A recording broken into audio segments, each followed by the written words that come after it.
आपका हमारे channel detox mind books पर फिर एक बार स्वागत है। आज फिर एक किताब आपकी सेवा में प्रस्तुत है। पैसा हमेशा से ही हमारे जीवन का एक महत्वपूर्ण हिस्सा रहा है। ये न केवल हमारे निर्णयों को प्रभावित करता है, बल्कि हमारे द्वारा चुने गए रास्तों और उन सपनों को भी आकार देता है जिन्हें हम पूरा करना चाहते हैं। पारंपरिक वित्तीय शिक्षा आमतौर पर पैसे के प्रबंधन के व्यावहारिक पहलुओं पर केंद्रित होती है, लेकिन द साइकोलॉजी ऑफ मनी हमें ये समझने में मदद करती है कि हमारे वित्तीय दृष्टिकोण और व्यवहार कैसे हमारी भावनाओं और सोचने के तरीकों से प्रभावित होते हैं। यहाँ हम द साइकोलॉजी ऑफ मनी पुस्तक से कुछ प्रमुख जानकारियों की चर्चा करेंगे और जानेंगे कि इन सिद्धांतों को समझने हम अपने पैसे के साथ एक बेहतर और स्वस्थ संबंध कैसे बना सकते हैं। द साइकोलॉजी ऑफ मनी अन्य व्यक्तिगत वित्त पर्सनल फाइनेंस से जुड़ी किताबों से अलग है। ये अमीर बनने का कोई एक सा तरीका या फॉर्मूला देने के बजाय एक बिल्कुल नया नज़रिया पेश करती है। इस किताब के लेखक मॉर्गन हाउसल एक प्रसिद्ध वित्तीय लेखक और विश्लेषक हैं। वे निवेश के इतिहास और व्यावहारिक वित्त बिहेवियर ऑफ फाइनेंस। इस किताब में मॉर्गन एक सीधी और महत्वपूर्ण बात बताते हैं।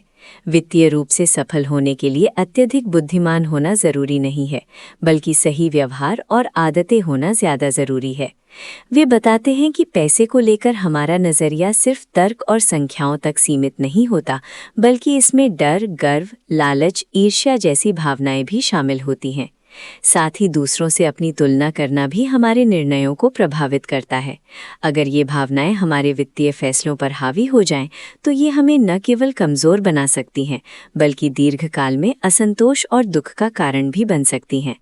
किताब ये भी बताती है कि हमारे जीवन के अनुभव और पृष्ठभूमि हमारे जोखिम सहने की क्षमता को कैसे प्रभावित करते हैं। उदाहरण के लिए, जिन लोगों ने अपने बचपन या युवावस्था में शेयर बाजार को अच्छा प्रदर्शन करते देखा है, वे शेयरों में निवेश करने के लिए अधिक इच्छुक होते हैं, बनिस्बत उन लोगों के जिन्होंने बाजार को गिरते देखा हो। लेखक जब रसल 3000 इंडेक्स का विश्लेषण करते हैं, तो पता चलता है कि उसमें शामिल 40% कंपनियां विफल हो चुकी थीं, लेकिन सिर्फ 7% कंपनियां इतनी सफल रहीं कि उन्होंने बाकी की विफलताओं की भरपाई कर दी। इन कुछ सफल कंपनियों की बदौलत ये इंडेक्स 1980 से अब तक 73 गुना बढ़ चुका है। ये हमें सिखाता है कि गैर सामान्य अनयूजुअल सफलताओं पर ध्यान देना कितना जरूरी है। इस किताब में होजल भाग्य, लक और जोखिम रिस्क के प्रभाव, छोटी लेकिन निरंतर बढ़ोतरी की शक्ति कंपाउंड ग्रोथ और पैसे कमाने के लिए किए जाने वाले समझौते और ट्रेड्स जैसे विषयों पर भी चर्चा करते हैं। वे ये भी बताते हैं कि हमारी सोच, चाहे सकारात्मक हो या नकारात्मक, हमारे वित्तीय निर्णयों को कैसे प्रभावित कर सकती है। किताब पारंपरिक पैसे से जुड़े विचारों को चुनौती देती है और इस बात पर जोर देती है कि जो हमारे पास है उसमें संतुष्ट रहना असली समृद्धि और एक संतोषजनक जीवन की कुंजी है। ये बताती है कि असली संपत्ति सिर्फ वो नहीं है जो दिखती है, बल्कि वो भी है जो छिपी हुई होती है, जैसे मानसिक शांति, आज़ादी और विकल्प चुनने की क्षमता। द साइकोलॉजी ऑफ मनी व्यक्तिगत वित्त पर एक नया दृष्टिकोण प्रस्तुत करती है और इसी कारण ये किताब अपने क्षेत्र में सबसे अलग और लोकप्रिय बन चुकी है। नंबर 1, कोई पागल नहीं होता। हर किसी का पैसे को लेकर नजरिया अलग होता है। हर इंसान दुनिया को अपने अनुभवों के हिसाब से देखता है। जो इंसान गरीबी में बड़ा हुआ है, वो जोखिम और फायदे को अलग नजर से देखेगा, जबकि अमीर परिवार का व्यक्ति पैसे को लेकर ज्यादा निश्चिंत होता है। इसी तरह जिन्होंने मंदी या युद्ध जैसे कठिन समय देखे हैं, वे पैसे के बारे में ज्यादा सतर्क होते हैं। एक ही वित्तीय फैसला किसी को गलत लग सकता है, पर किसी और को वही सही लग सकता है। इसीलिए किसी के अनुभव को समझना जरूरी है। नंबर 2, जोखिम और किस्मत साथ चलते हैं। हम सोचते हैं कि मेहनत और हुनर से ही सफलता मिलती है, लेकिन भाग्य और जोखिम भी बहुत बड़ी भूमिका निभाते हैं। जैसे बिल गेट्स को स्कूल में कंप्यूटर मिलने का मौका मिला, जो उस समय दुर्लभ था, और वहीं से माइक्रोसॉफ्ट की शुरुआत हुई। वहीं उनके एक होशियार दोस्त की एक हादसे में मौत हो गई। दोनों के पास समान प्रतिभा थी, लेकिन उनकी किस्मत अलग थी। नंबर 3, पैसा कभी भी पूरा नहीं होता। सही वित्तीय लक्ष्य बनाना एक जरूरी लेकिन मुश्किल काम है।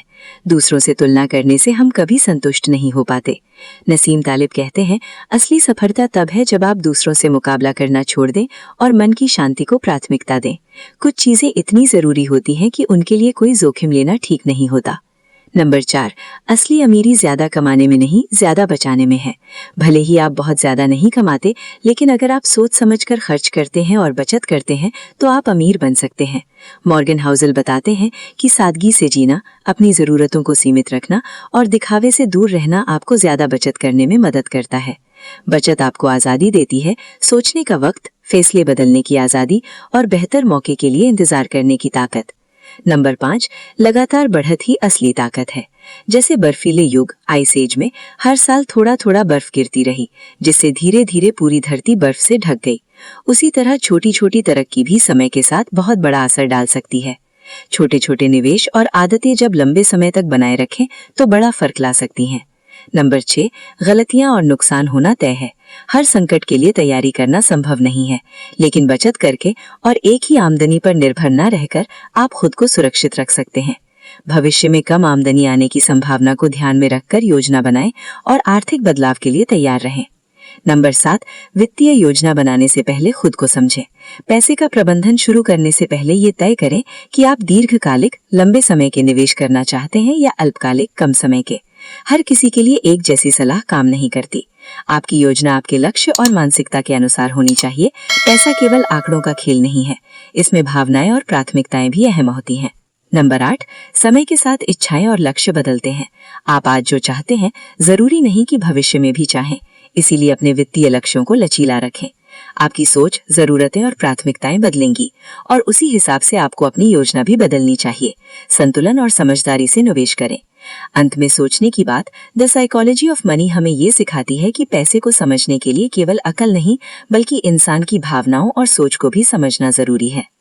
अगर आप इन बातों को अपनाते हैं तो आप न सिर्फ आर्थिक रूप से बल्कि मानसिक रूप से भी मजबूत और संतुलित जीवन जी सकते हैं। आप अपने विचार कमेंट बॉक्स में जरूर दें और चैनल को सब्सक्राइब करना ना भूलें। धन्यवाद। जय हिंद, जय भारत।